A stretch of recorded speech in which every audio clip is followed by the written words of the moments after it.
Hello everyone, कैसे हो आप सब। मेरा नाम है शाश्वतपुरी। तो आज हम दोबारा से चालू करेंगे सप्लाई का अगला लेक्चर। और मोस्ट प्रॉब्ली ये सप्लाई का सेकंड लास्ट लेक्चर होगा। आज हम सप्लाई का लेक्चर नंबर 7th पढ़ रहे हैं। 8th में हम इसको ख़त्म कर देंगे, पूरी जान लगा देंगे 8th में ख़त्म करने के लिए। और आज जो हमें पढ़ना है, हम शेड्यूल नंबर 2 पढ़ रहे थे। शेड्यूल नंबर 2 कौन सी ट्रांजेक्शन सप्लाई है, कौन सी ट्रांजेक्शन सप्लाई नहीं है। ठीक है, हमने ये पढ़ा था शेड्यूल 2 में, और हम इसके पैरा नंबर 5 को हमें पढ़ना रह गया था और 6 को पढ़ना रह गया था। तो हम अब चालू कर रहे हैं पैरा नंबर 5 को पढ़ना, शेड्यूल नंबर 2 का, दैट इज 7 1 कैपिटल ए। तो चलो स्टार्ट करते हैं बिना किसी देरी के। हम सब कुछ ब्लू से लिख रहे थे, इसको भी हम ब्लू से लिखेंगे। ठीक है, चलो नीचे ही बुला लो इसको यार, दिक्कत ना कर दे कोई, है ना। हाँ, ब्लू से पैरा नंबर 5, पैरा नंबर 4 ही था ना, चेक कर लो एक बार। हाँ, 4 ही था, देखो याद रहता है मुझे, है ना। Following following shall be treated as supply of service. ठीक है, ये सारी चीज़ें जो नीचे मैं लिखूंगा वो सप्लाई ऑफ सर्विस कहलाई जाएंगी। ठीक है, नॉर्मल इंग्लिश। इसको हम 5 पार्ट्स में डिवाइड करेंगे। हाँ, part number 1, that is renting of immovable property. ठीक है सर, लेकिन ये मुझे कहीं पे याद आ रहा है, हमने पैरा नंबर 2 ऑफ शेड्यूल 2 में भी तो यही पढ़ा था। हाँ, वहाँ पे लैंड एंड बिल्डिंग की बात हुई थी। लैंड एंड बिल्डिंग की बात हुई थी वहाँ पर, देखो इधर आओ।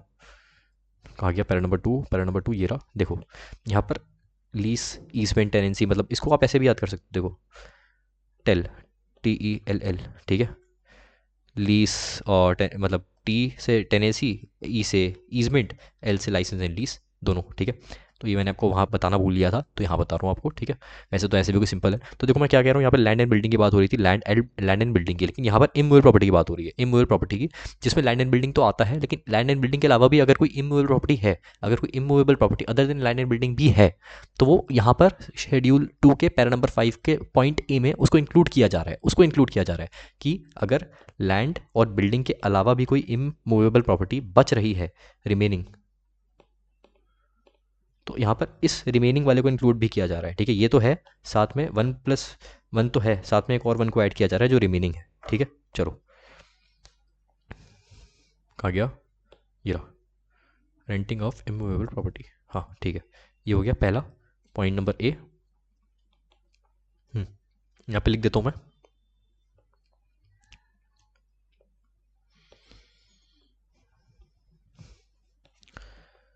Anything permanently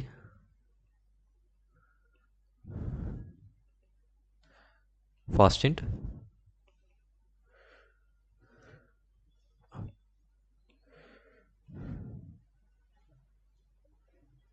attached to earth. ठीक है, फॉर एग्जाम्पल इसके एग्जाम्पल भी लिख देता हूँ।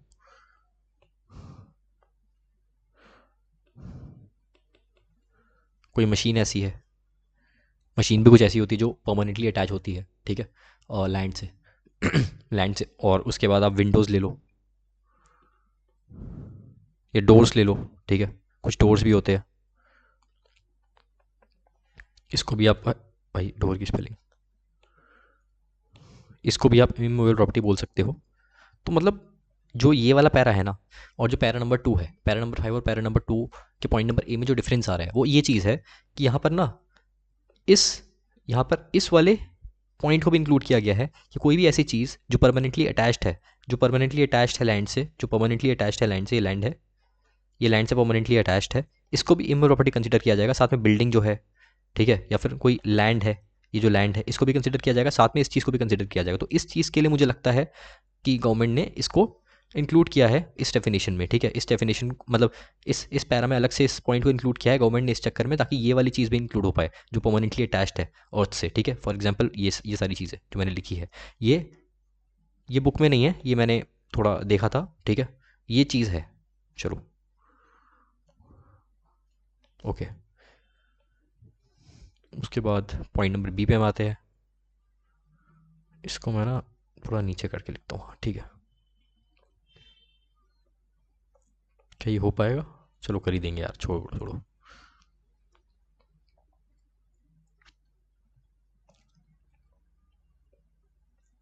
स्टार्ट कर रहा हूँ ये वाला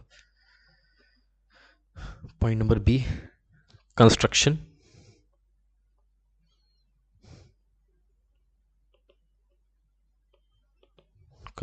of a complex building या फिर सिविल स्ट्रक्चर, ठीक है, और a part thereof including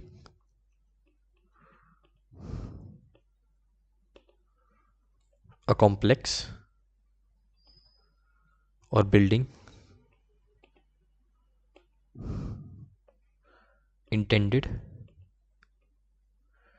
for sale to buyer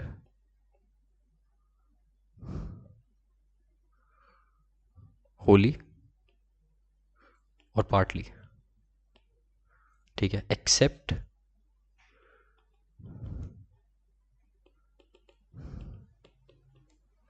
where entire consideration is received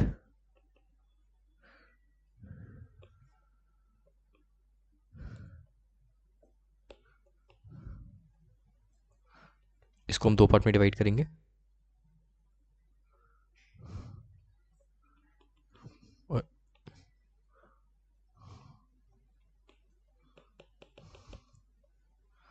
after issuance of completion certificate,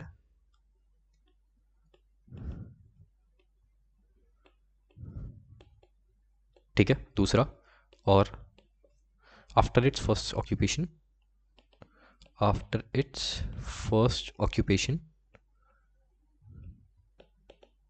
ठीक है, विच एवर इज अर्लियर, इन दोनों में से जो भी पहले होगा।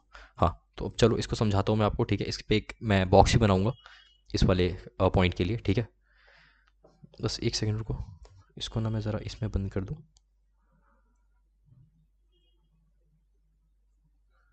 हाँ, ये जो मैंने लिखा है यहाँ पर, एक मिनट रुको, ये जो मैंने लिखा है, ये जो मैंने इस बॉक्स में लिखा है, ये अंडरस्टैंडिंग के लिए है,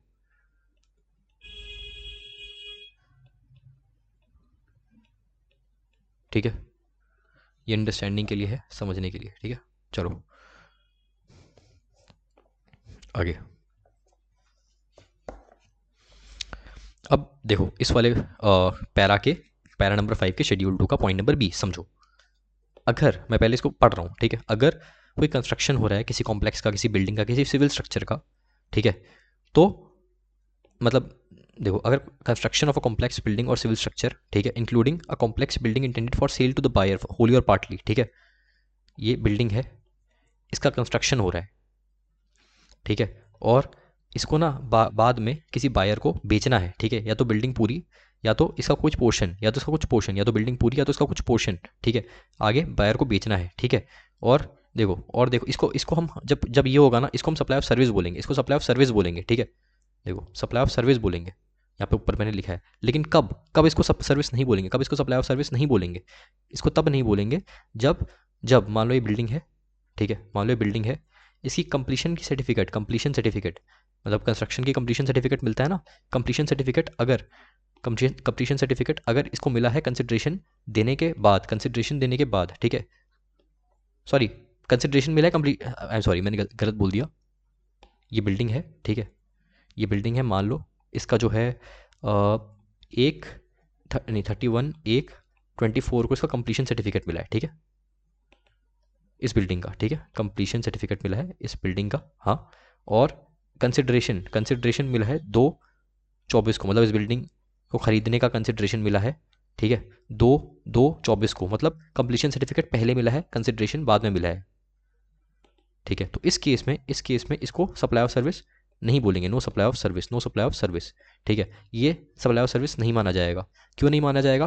क्योंकि यहाँ पर इशुएंस ऑफ कंप्लीशन सर्टिफिकेट जो है, इशुएंस ऑफ कंप्लीशन सर्टिफिकेट जो है वो पहले हो गया है, मतलब कंप्लीशन सर्टिफिकेट पहले इशू कर दिया है कॉम्पिटेंट अथॉरिटी ने, और यहाँ पर कंसिडरेशन बाद में मिला है, कंसिडरेशन बाद में मिला है, entire consideration is received after issuance of completion certificate. ठीक है, या फिर ये बिल्डिंग है, मान लो ये बिल्डिंग है, ठीक है, यहाँ पर फर्स्ट ऑक्यूपेशन हो गई है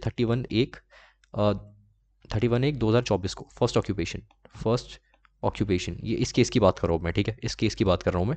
तो और साथ में यहाँ पर कंसिडरेशन मिला है वही 20/2/24 को, मतलब ऑक्यूपेशन पहले हो गई है, फर्स्ट ऑक्यूपेशन पहले हो गई है। ठीक है, मतलब जितने सारे यहाँ पे फ्लोर्स है, ये वाली जगह की ऑक्यूपेशन हो चुकी है, और इसके ऑक्यूपेशन होने के बाद आपको कंसिडरेशन मिल रहा है, तो इस केस में भी इसको सप्लाई ऑफ सर्विस नहीं बोलेंगे, इसको सप्लाई ऑफ सर्विस नहीं बोलेंगे। ठीक है, हाँ, तो एक बार इसको दोबारा पढ़ रहा हूँ। अगर कंस्ट्रक्शन हो रहा है किसी कॉम्प्लेक्स का, किसी बिल्डिंग का, किसी सिविल स्ट्रक्चर का और पार्ट देयर ऑफ का, ठीक है, अगर कंस्ट्रक्शन हो रहा है किसी बिल्डिंग का, ठीक है, किसी सिविल स्ट्रक्चर का, किसी कॉम्प्लेक्स का, और उस कॉम्प्लेक्स या बिल्डिंग को आगे बेचना है किसी बायर को, उस कॉम्प्लेक्स या बिल्डिंग को आगे बेचना है किसी बायर को, तो उसको हम सप्लाई ऑफ सर्विस बोलेंगे, तो उसको हम सप्लाई ऑफ सर्विस बोलेंगे। अगर किसी बिल्डिंग का, किसी कॉम्प्लेक्स का, किसी सिविल स्ट्रक्चर का कंस्ट्रक्शन हो रहा है, और उस बिल्डिंग या सिविल स्ट्रक्चर को आगे किसी बायर को बेचना है, या तो पूरी तरीके से या तो थोड़ा उसका पोर्शन बेचना है, उस केस में उसको हम सप्लाई ऑफ सर्विस बोलेंगे, सप्लाई ऑफ गुड्स नहीं बोलेंगे। उस केस में उसको हम सप्लाई ऑफ सर्विस बोलेंगे, सप्लाई ऑफ गुड्स नहीं बोलेंगे। लेकिन कब इसको सप्लाई ऑफ सर्विस नहीं बोलेंगे, उसके भी दो केस है। कब इसको सप्लाई ऑफ सर्विस नहीं बोलेंगे, एक्सेप्ट पहला, अगर कंप्लीशन सर्टिफिकेट मान लो मैं अथॉरिटी हूँ, मैंने कंप्लीशन सर्टिफिकेट दिया है, ठीक है, पहले कंप्लीशन सर्टिफिकेट पहले दे दिया है और कंसिडरेशन बाद में मिल रहा है, कंप्लीशन सर्टिफिकेट पहले दे दिया है, कंसिडरेशन बाद में मिल रहा है खरीदने के लिए, उस केस में वो सप्लाई ऑफ सर्विस नहीं है, उस केस में वो सप्लाई ऑफ सर्विस नहीं है। दूसरा केस ये है कि मान लो मैंने कंसिडरेशन दिया, लेकिन मेरे कंसिडरेशन देने से पहले ही उस बिल्डिंग में एक फ्लोर को किसी ने ऑक्यूपाई कर लिया, एक से ज़्यादा फ्लोर को किसी ने ऑक्यूपाई कर लिया, उस केस में भी यहाँ पर उसको सप्लाई ऑफ सर्विस नहीं बोला जाएगा, क्योंकि आफ्टर फर्स्ट ऑक्यूपेंसी मैंने कंसिडरेशन दिया। ठीक है ना, समझे? इसको मैं लिख देता हूँ, इस एग्जाम्पल को, ये एग्जाम्पल बॉक्स में मैं बना देता हूँ, ये बहुत ज़रूरी है इसको समझने के लिए, बहुत अच्छा पॉइंट था, ईजी था बट अच्छा था। ठीक है, चलो यहाँ पर बना देता हूँ, जगह नहीं है।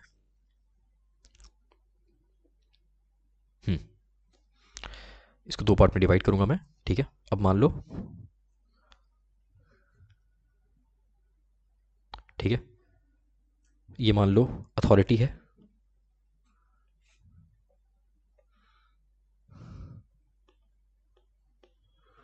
अथॉरिटी है जो कंप्लीशन सर्टिफिकेट देती है। इसने कंप्लीशन सर्टिफिकेट दिया है 31, मैंने क्या लिखा था, 31/1/24 को। ठीक है, कंप्लीशन सर्टिफिकेट दिया है, ठीक है, यहाँ पर दिया है, और बट कंसिडरेशन कब मिला है? कंसिडरेशन मिला है 20/2/24 को कंसिडरेशन। तो क्या इसको हम सप्लाई ऑफ सर्विस बोलेंगे या नहीं बोलेंगे? देखो, पहले मिला है, पहले हमारा कंप्लीशन सर्टिफिकेट मिल गया है, लेकिन कंसिडरेशन बाद में मिल रहा है। पहले हमें कंप्लीशन सर्टिफिकेट मिल गया है, ठीक है, तो देखो, where entire consideration is received after issuance of completion certificate. ठीक है, तो कंसिडरेशन हमें बाद में मिल रहा है, और कंप्लीशन सर्टिफिकेट पहले मिल रहा है, कंसिडरेशन हमें बाद में मिल रहा है, कंप्लीशन सर्टिफिकेट पहले मिल रहा है, तो इसको हम सप्लाई ऑफ सर्विस नहीं बोलेंगे, एज डिस्कस्ड अबव, जो हमने किया था, नो सप्लाई ऑफ सर्विस। ठीक है, इसको सप्लाई ऑफ सर्विस फिर नहीं बोलेंगे हम। चलो दूसरा, अब कहाँ गया, ये रहा।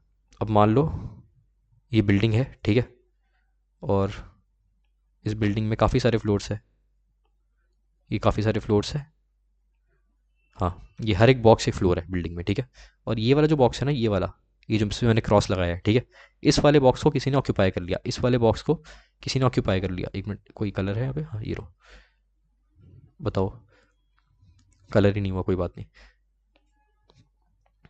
इसकी ऑक्यूपेंसी, फर्स्ट ऑक्यूपेंसी हो गई है 31/1/24 को, ठीक है, बट हमें कंसिडरेशन मिला है 20/2/24 को। कंसिडरेशन हमें बाद में मिला है, ऑक्यूपेंसी पहले हो गई है, कंसिडरेशन हमें बाद में मिला, ऑक्यूपेंसी पहले हो गई, इसको सप्लाई ऑफ सर्विस नहीं बोलेंगे। हमने ऊपर पैरा नंबर 5 के पॉइंट नंबर बी में पढ़ा, इसको हम सप्लाई ऑफ सर्विस नहीं बोलेंगे, नो सप्लाई ऑफ सर्विस। ठीक है, तो ये दो मुझे आपको बताना था। इसको एक बार लास्ट टाइम दोबारा पढ़ रहा हूँ, थोड़ा सा अच्छा पॉइंट था ये। अगर किसी, ऐसे बताया दोनों को, अगर किसी बिल्डिंग का, किसी कॉम्प्लेक्स का, ठीक है, अगर किसी बिल्डिंग का, कॉम्प्लेक्स का, सिविल स्ट्रक्चर का कंस्ट्रक्शन हो रहा है, और उस बिल्डिंग या सिविल स्ट्रक्चर को आगे किसी बायर को बेचना है, ठीक है, उसको हम सप्लाई ऑफ सर्विस बोलेंगे।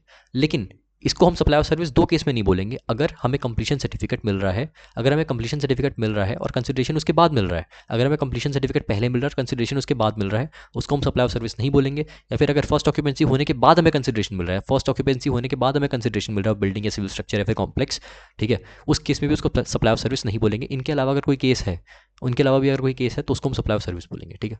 चलो, ये पॉइंट बी हो गया हमारा। थोड़ा सा टेक्निकल था ये, थोड़ा सा था, थोड़ा सा, ज़्यादा नहीं। जीएसटी बाकी बहुत इजी सब्जेक्ट है, बहुत इजी, कोई इसमें दिक्कत है ही नहीं, जेनवनली बता रहा हूँ, ठीक है, इतना इजी है। देखो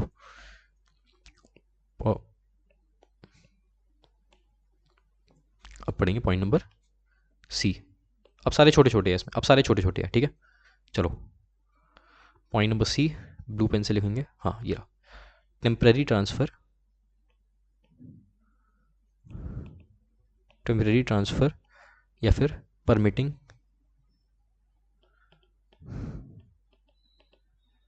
यूज़ या फिर इंजॉयमेंट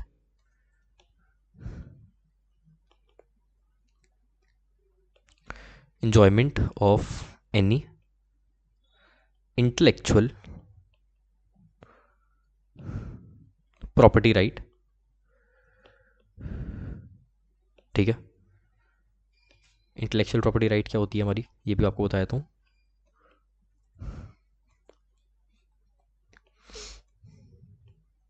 कॉपीराइट, पेटेंट, एक्सेट्रा। और एक और चीज़, यहाँ पर भी परमानेंट ट्रांसफ़र नहीं हो रहा है इंटेलेक्चुअल प्रॉपर्टी राइट का, तो नो, नॉट परमानेंट ट्रांसफ़र, ठीक है। हाँ, अब इसको समझाता हूँ, इसको ज़्यादा समझाने की नीड है नहीं इस पर, बट स्टिल एक सेकेंड। हाँ, अब सुनो,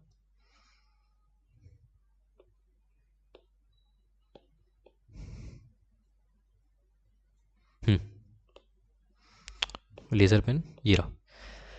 अगर किसी इंटेलेक्चुअल प्रॉपर्टी राइट की, फॉर एग्जांपल कॉपीराइट या पेटेंट, उसका टेम्पररी ट्रांसफ़र हो रहा है कि देखो, मैं नोरा को, अब नोरा ने बोला चलो मेरा एन ब्रांड नेम है, लेकिन तुम्हारा ब्रांड नेम भी बहुत अच्छा है, मान लो मैं भी कोई बिजनेस करता हूँ, मेरा कोई ब्रांड नेम है, ठीक है, बिजनेस का। तो नोरा ने बोला कि तुम मुझे अपना कॉपीराइट दे दो अपना किसी ब्रांड नेम का। तो मैंने बोला ठीक है, मैं टेम्परली तुम्हें ट्रांसफ़र कर देता हूँ। नोरा ने बोला ठीक है, मैंने बोला ठीक है, तो मैंने टेम्परली ट्रांसफ़र कर दिया है, परमिट कर दिया उसको यूज़ करने के लिए, ठीक है, मेरे इंटेलेक्चुअल प्रॉपर्टी राइट का। मैंने परमानेंट ट्रांसफ़र नहीं किया, मैंने टेम्पररी ट्रांसफ़र किया, याद रखना, मैंने परमानेंट ट्रांसफ़र नहीं किया है, मैंने टेम्पररी ट्रांसफ़र किया है, ठीक है, अपने इंटेलेक्चुअल प्रॉपर्टी राइट का, फॉर एग्जांपल कॉपीराइट या पेटेंट। इस केस में इसको सप्लाई ऑफ सर्विस बोलेंगे। लेकिन अगर परमानेंट ट्रांसफ़र हो रहा है, permanent transfer of intellectual property right, मतलब हमेशा के लिए उसको बेच दिया, उसको सप्लाई ऑफ गुड्स बोलते हैं, उसको सप्लाई ऑफ गुड्स बोलते हैं, यस, उसको सप्लाई ऑफ गुड्स बोलते हैं, ठीक है।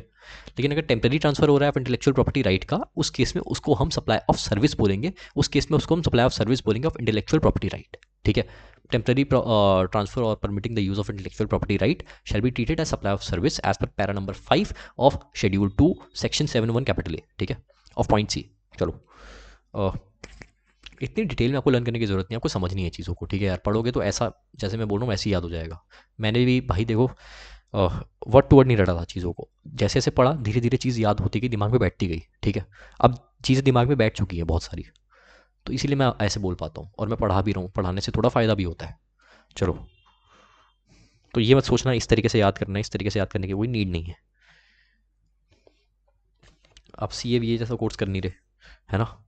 देखो, मैं आपकी इंसल्ट नहीं कर रहा ये बोल के, मतलब वहाँ पे ना थोड़ी डिटेलिंग चाहिए होती है, बीकॉम ऑनर्स में ना इतनी डिटेलिंग चाहिए नहीं होती, आपको बस चीज़ें पता होनी चाहिए और थोड़े कीवर्ड्स पता होने चाहिए। सी में भी कीवर्ड्स पता होने चाहिए, नो डाउट, लेकिन वहाँ पे ना थोड़ा सा आपको करना पड़ता है। इस चक्कर में मैं थोड़ा सा, मुझे याद है इस तरीके से, ठीक है, ओके। मैं खुद बीकॉम ऑनर्स का स्टूडेंट हूँ, जब मुझे अगर पसंद नहीं होता बीकॉम ऑनर्स तो मैं करता क्यों, रामजेस कॉलेज ऑफ दिल्ली यूनिवर्सिटी से बीकॉम ऑनर्स कर रहा था, सोचो। हाँ, अब कहाँ गया, अब पढ़ना है पॉइंट नंबर डी, है ना, दैट इज डेवलपमेंट,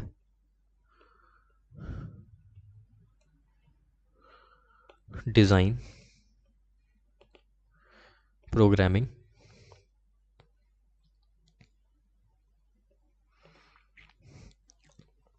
कस्टमाइजेशन, बिल्कुल ऐसी है ये, समझाने की नीड ही नहीं है इस वाले में, ठीक है। Upgradation, up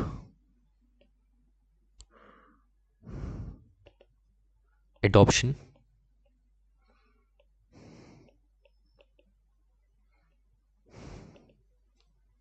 adaptation, enhancement and implementation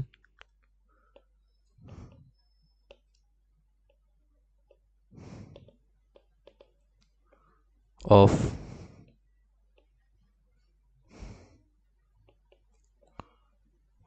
intellectual intellectual के लिख रहा हूँ, इंफॉर्मेशन टेक्नोलॉजी सॉफ्टवेयर, ठीक है जी, ऑफ इंफॉर्मेशन टेक्नोलॉजी सॉफ्टवेयर। हाँ, इसको मैं ज़रा बॉक्स में बंद कर दूँ। हाँ, चलो, इसमें कुछ समझाने की नीड नहीं है, अगेन आपको पढ़ के बता रहा हूँ मैं, आप खुद समझिए। अगर किसी इन्फॉर्मेशन टेक्नोलॉजी सॉफ्टवेयर को डेवलप किया जा रहा है, डिज़ाइन किया जा रहा है, प्रोग्राम किया जा रहा है, कस्टमाइज़ किया जा रहा है, अपग्रेड किया जा रहा है, अडॉप्ट किया जा रहा है किसी भी डिवाइस में, इन्हांस किया जा रहा है, इंप्लीमेंट किया जा रहा है, उस केस में उसको हम बोलेंगे सप्लाई ऑफ सर्विस। उस केस में उसको बोलेंगे सप्लाई ऑफ सर्विस। किसी भी इन्फॉर्मेशन टेक्नोलॉजी सॉफ्टवेयर को इन्हांस किया जा रहा है, अपग्रेड किया जा रहा है, इनमें से जो भी चीज़ की जा रही है उसको सप्लाई ऑफ सर्विस बोलेंगे। समझाने की कोई नीड ही नहीं है, ठीक है। अगर तो चलो इसको हम छोड़ते हैं, इस वाले पॉइंट को, इसको इतना ही समझते हैं और इसको समझने की ज़्यादा नीड नहीं है। अगले पॉइंट पर आते हैं, ठीक है। Point number E of this para number 5, ठीक है। चलो,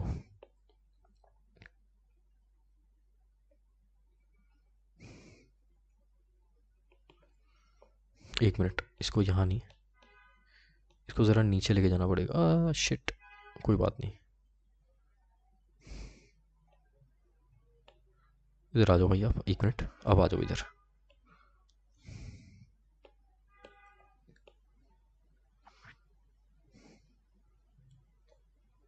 फिर से इसको नीचे लेके जाना है मुझे, ये रहा, बढ़िया। हाँ, point number E,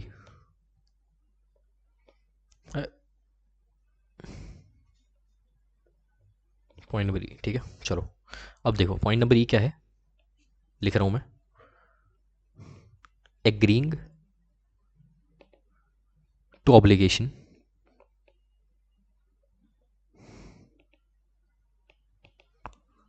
to refrain, forbiddance पढ़ा था ना हमने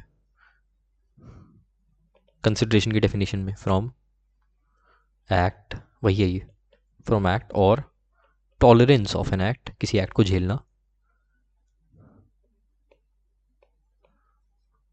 एन एक्ट और a situation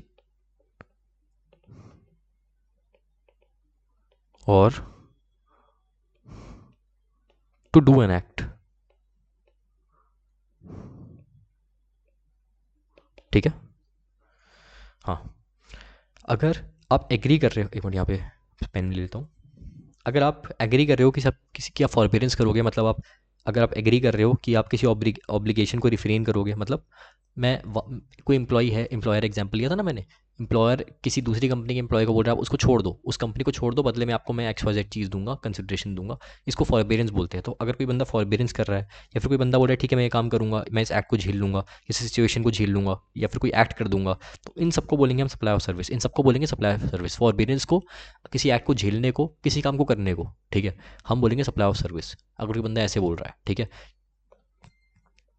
supply of service, ये सब कुछ है सप्लाई ऑफ सर्विस। अरे ऊपर तो लिखा है ना सप्लाई ऑफ सर्विस है ये सारी, क्यों लिख रहा हूँ मैं दोबारा, इसको बस बॉक्स में बंद कर देता हूँ, ये चीज़ बहुत गलत है।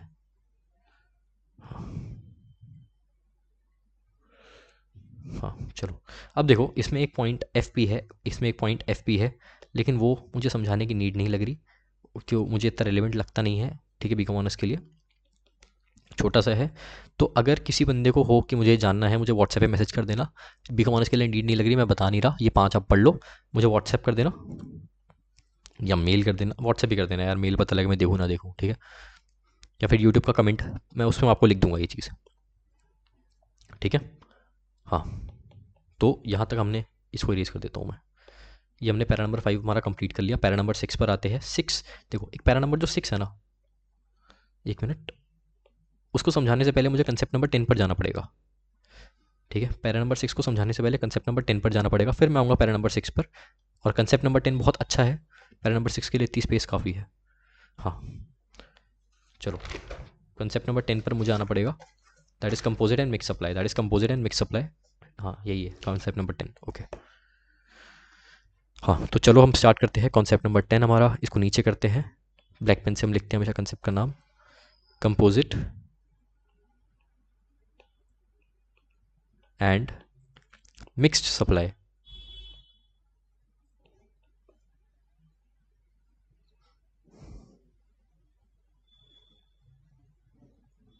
हाँ, कंपोजिट एंड मिक्स सप्लाई, ठीक है। अब पहले हम जानते हैं कंपोजिट और कंपोजिट सप्लाई का मतलब। देखो, इसको स्टार्ट करने से पहले ना मैं आपको एक चीज़ बताता हूँ।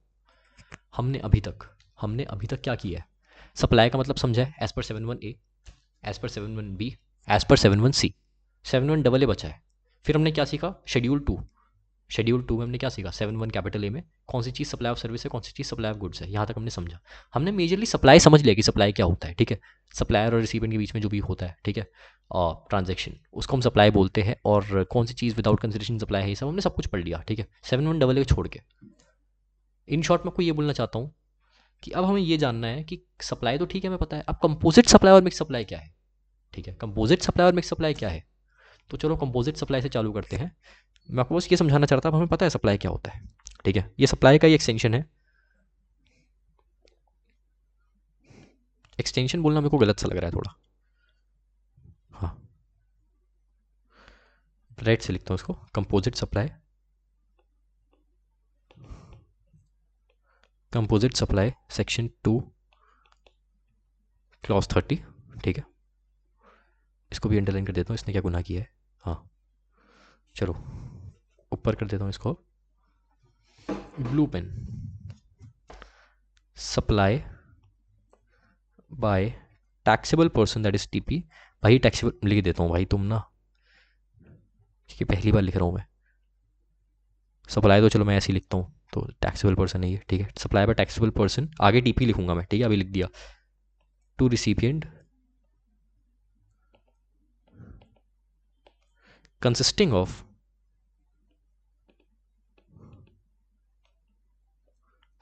ऑफ इसको मैं अंडरलाइन करूंगा और फिर लाइन बनाऊंगा।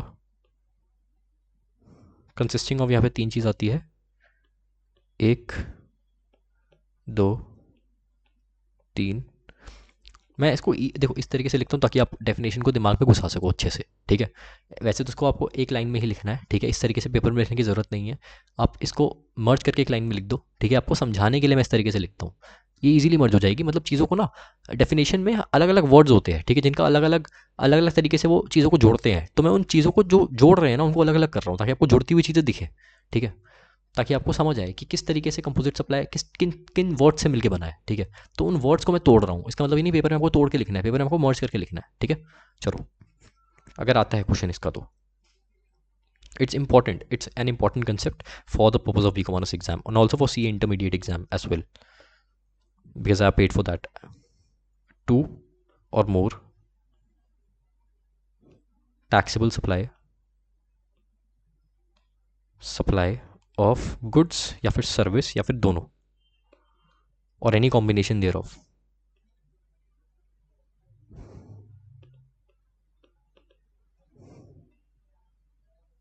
ठीक है, विच आर नेचुरली बंडल्ड है,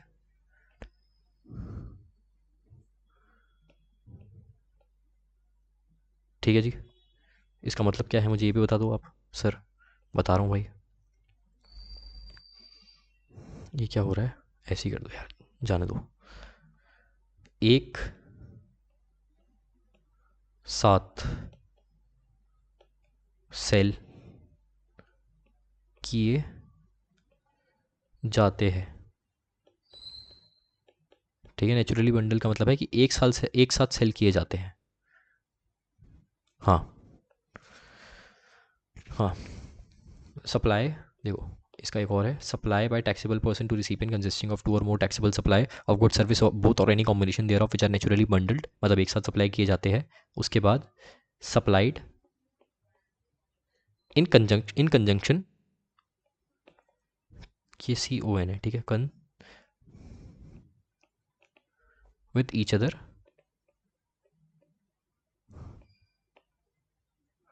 इन ऑर्डिनरी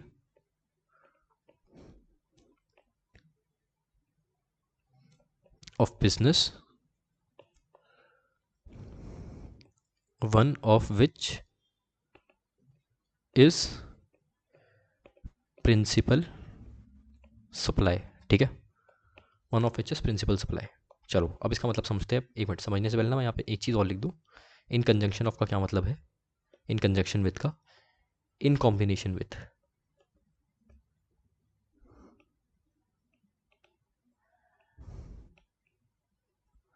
बहुत गलत जगह लिखा है मैंने, है ना।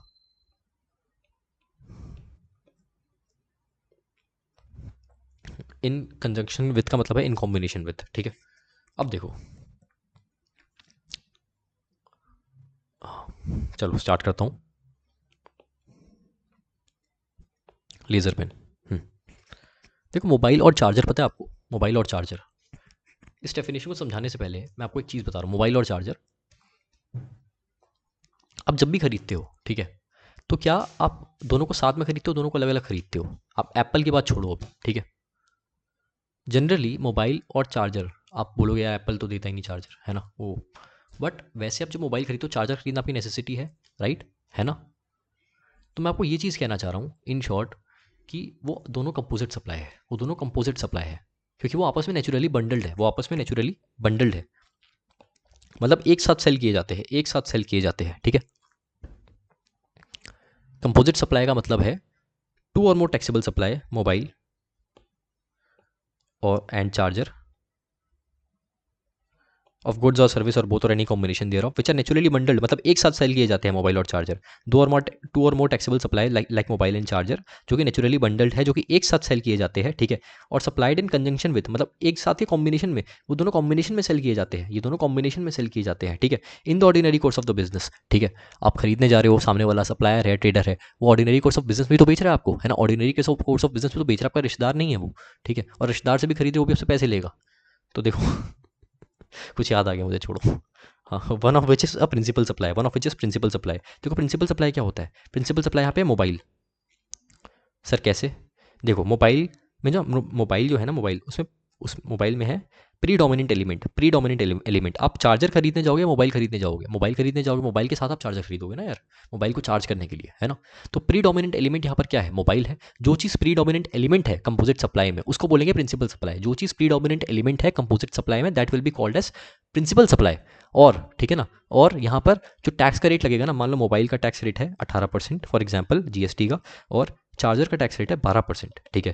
तो यहाँ पर जो टैक्स रेट लगेगा ना, वो लगेगा प्रिंसिपल सप्लाई का, प्रिंसिपल सप्लाई का दैट इज 18%। अगर मोबाइल का टैक्स रेट है 12% और चार्जर का टैक्स रेट है 18%, तब भी यहाँ पर जो टैक्स रेट है वो 12% लगेगा, that is of principal supply. जिसका प्री डोमिनेंट एलिमेंट है, जिसका प्री डोमिनेंट एलिमेंट है सप्लाई में, जिसका प्री डोमिनेंट एलिमेंट है दोनों में से, उसका जीएसटी का रेट लगेगा, और इसको बोलेंगे कंपोजिट सप्लाई। लास्ट टाइम पूरा मोबाइल और चार्जर है कंपोजिट सप्लाई, मोबाइल और चार्जर है कंपोजिट सप्लाई, क्योंकि वो आपस में साथ में बेचे जाते हैं, that is they are naturally bundled and sold in combination with each other in the ordinary course of the business, in the ordinary course of the business, and one of the both is principal supply, that is mobile, ठीक है।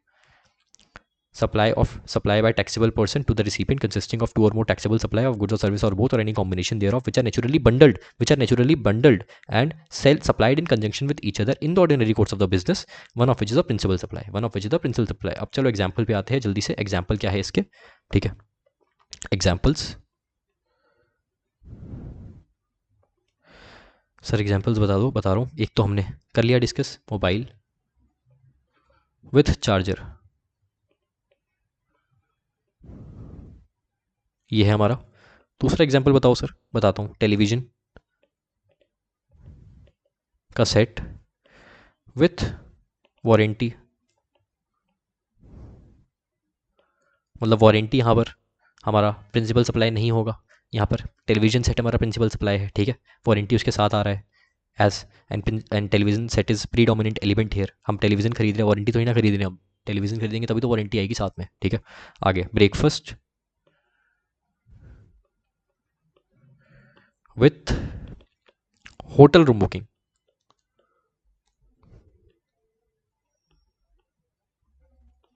जो hotel room booking है यहाँ free principal supply है।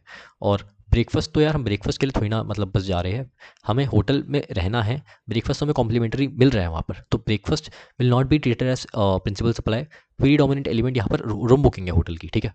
तो ये भी composite supply है, ठीक है, क्योंकि ये देखो आपस में ना, कंपोजिट सप्लाई में एक फीचर है कि वो एक साथ बेचे जाते हैं, टीवी के साथ वारंटी एक साथ बेचे जाते हैं, होटल के साथ ब्रेकफास्ट एक साथ दिए जा रहे हैं, मोबाइल के साथ चार्जर एक साथ दिए जा रहे हैं, ठीक है, नेचुरली बंडल्ड है ये, नेचुरली बंडल्ड, ठीक है। तो चीज़ जनरली एक साथ दी जाती है, जो चीज़ जनरली एक साथ बेची जाती है, ठीक है, उसको बोलते हैं वो चीज़ नेचुरली बंडल्ड है। तो कंपोजिट सप्लाई का एक बहुत इंपॉर्टेंट फीचर है, बहुत इंपॉर्टेंट फीचर है, that is in composite supply the supplies of goods or service or both shall be naturally bundled, shall be naturally bundled, ठीक है। ये एक बहुत इंपॉर्टेंट फीचर है कंपोजिट सप्लाई का, ठीक है।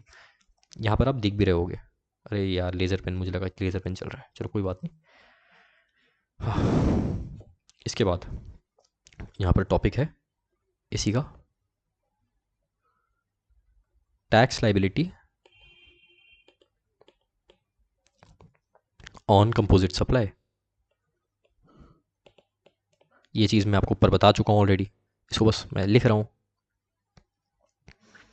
कि किसका टैक्स रेट लगेगा, प्रिंसिपल का लगेगा या फिर दूसरे चीज़ का लगेगा। तो यहाँ पर composite supply, supply consisting of two और more supplies, one of which is equals to principal supply, treated as supply of principal supply। मतलब जो टैक्स का रेट लगेगा वो लगेगा प्रिंसिपल सप्लाई का, प्रिंसिपल सप्लाई का मतलब है प्रीडोमिनेंट एलिमेंट, जो मैंने आपको ऊपर बताया।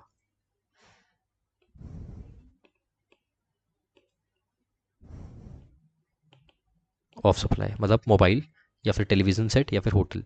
प्रिंसिपल सप्लाई ऊपर क्या था वो भी लिख देता हूँ मैं आपके लिए इन 3 एग्जाम्पल्स में।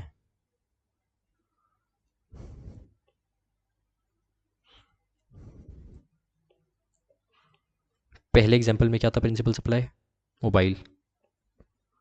दूसरे में क्या था, टेलीविज़न सेट था, है ना। तीसरे में क्या था, होटल रूम बुकिंग।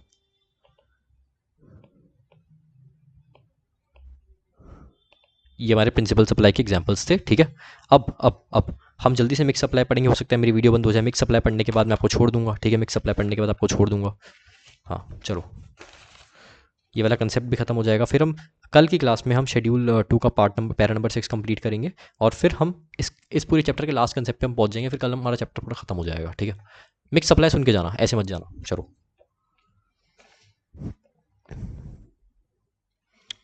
अब अगला है मिक्स सप्लाई। कंपोजिट सप्लाई आपको समझ आ गया होगा अच्छे से, मैं आशा करता हूँ। डाउट हो तो प्लीज़ मुझे व्हाट्सएप कर दो, या फिर कुछ भी मोड ऑफ कम्युनिकेशन आपको सही लगे जो मैंने बताया आपको, कर सकते हो।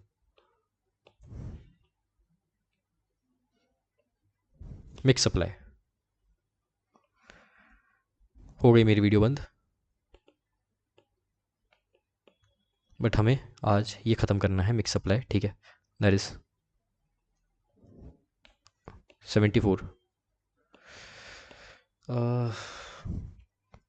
चलो एक काम करता हूँ मैं ना, इसकी डेफिनेशन लिख देता हूँ। जिसको ये वीडियो बंद करनी है ना, वो वीडियो बंद कर दो, ठीक है। मैं इसकी डेफिनेशन लिख रहा हूँ और कल इसको समझा दूंगा, अभी डेफिनेशन लिख रहा हूँ। लेकिन डेफिनेशन जिसको पढ़नी है वो रुक सकता है, बाकी जिसको इसको समझाऊंगा मैं कल ही, अभी डेफिनेशन बस मैं लिख के रख रहा हूँ, ठीक है।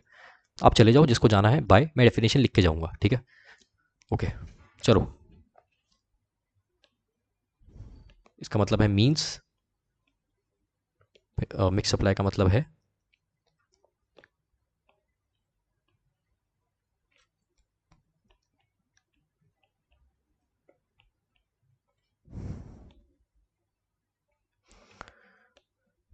टू और more individual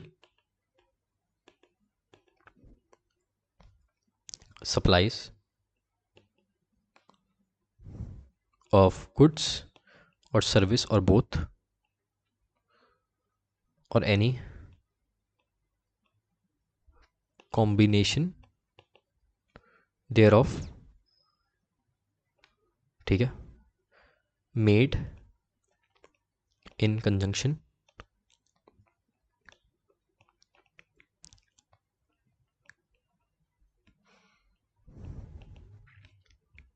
with each other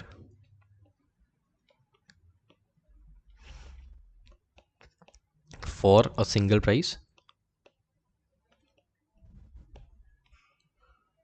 ठीक है। इसमें आप एक और चीज़ लिख देता हूँ, फॉर सिंगल प्राइस के नीचे रेड से लिखता हूँ, ठीक है। नॉट फॉर सेपरेट प्राइस, इसका मतलब कल समझाऊंगा। In same invoice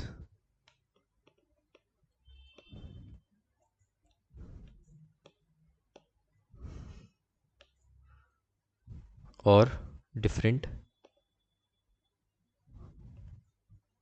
invoice.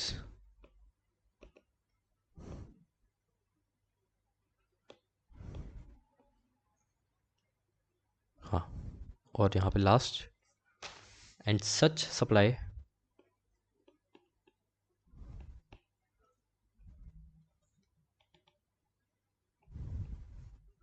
does not